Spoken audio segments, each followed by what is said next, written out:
স্ত্রীর মৃতদেহ কাঁধে নিয়ে ৮০ কিলোমিটার পথ হাঁটলেন স্বামী। দেহ বাড়ি পৌঁছে দিতে অস্বীকার অটো চালকের। পুলিশের কাছে খবর যেতেই অ্যাম্বুলেন্সের ব্যবস্থা করলেন তারা। স্ত্রীকে সুস্থ করতে হাসপাতালের দুয়ারে দুয়ারে ঘুরছেন স্বামী। অবশেষে স্ত্রীর চিকিৎসায় সাড়া না দেওয়ায় হাসপাতাল জানিয়ে দিয়েছিল রোগীকে বাড়ি নিয়ে যাওয়ার কথা।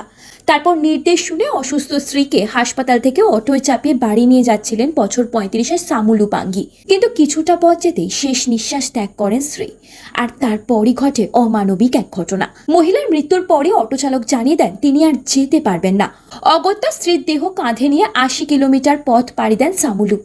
পুলিশ সূত্রে জানা গিয়েছে ওড়িশার কোরাপুটের বাসিন্দা সামুলু পাঙ্গি।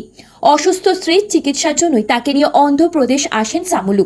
বিশাখাপত্তনমের সাঙ্গিবালাসার কাছে একটি হাসপাতালে স্ত্রীকে ভর্তিও করান তিনি, কিন্তু সেখানকার চিকিৎসাতেও সাড়া দেননি তার স্ত্রী। তার আর বাঁচার আশা নেই বুঝতে পেরে চিকিৎসকেরা স্ত্রীকে নিয়ে গ্রামে ফিরে যাওয়ার পরামর্শ দেন সামুলুকে। চিকিৎসকদের পরামর্শ মেনে স্ত্রীকে ১৩০ কিলোমিটার দূরে তাদের গ্রাম ওড়িশার সোরাদায় নিয়ে যাওয়ার জন্য ২০০০ টাকা দিয়ে একটি অটো রিক্সা ভাড়া করেন সামুলু। কিন্তু কয়েক কিলোমিটার যাওয়ার পরই অটোতেই মৃত্যু হয় সামুলুর স্ত্রী। এরপরই তাদের গাড়ি থেকে নামিয়ে দেন চালক। ফাঁকা রাস্তায় কোনো যানবাহন দেখতে না পেয়ে বাধ্য হয়ে স্ত্রীর দেহ কাঁধে তুলে গ্রামের উদ্দেশ্যে হাঁটতে শুরু করেন ওই ব্যক্তি। এভাবে ৮০ কিলোমিটার পথ হাঁটেন তিনি। এর মধ্যেই পুলিশের কাছে খবর পৌঁছে যায় এক ব্যক্তি কাঁধে দেহ নিয়ে রাস্তা দিয়ে হেঁটে যাচ্ছেন। তড়িঘড়ি সামুলুর জন্য অ্যাম্বুলেন্সের ব্যবস্থা করে দেয় পুলিশ। তখন গ্রামে পৌঁছতে বাকি আর মাত্র ২০ কিলোমিটার পথ।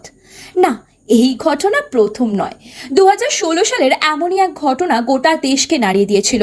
তিনিও ওড়িশার বাসিন্দা ছিলেন, যিনি স্ত্রীর মৃত্যুর পর তার দেহ বাড়ি নিয়ে যাওয়ার জন্য হাসপাতাল কর্তৃপক্ষের কাছে অ্যাম্বুলেন্সের ব্যবস্থা করে দিতে বলেছিলেন। কিন্তু হাসপাতাল কর্তৃপক্ষ অ্যাম্বুলেন্সের ব্যবস্থা করে দেননি, আর গাড়ি ভাড়া করে স্ত্রীর দেহ বাড়ি নিয়ে যাওয়ার মতো সামর্থ্যও তার ছিল না। অগত্যা স্ত্রীর দেহ কাঁধে নিয়ে ২১ কিলোমিটার পথ হেঁটে বাড়ি পৌঁছেছিলেন ওই ব্যক্তি। তবে এই ঘটনা গ্রামীণ ভারতের স্বাস্থ্যসেবা ও পরিবহন ব্যবস্থার ঘাটতি নিয়ে গুরুতর প্রশ্ন তুলেছে। পাশাপাশি এটি সরকারি ও সামাজিক ব্যবস্থার উন্নতির প্রয়োজনীয়তার দিকেও এক প্রকার ইঙ্গিত দেয়। তবে আপাতত এই ঘটনা সোশ্যাল মিডিয়ার চর্চার একটি বিষয় হয়ে দাঁড়িয়েছে। Bureau report, TV7 Bangla.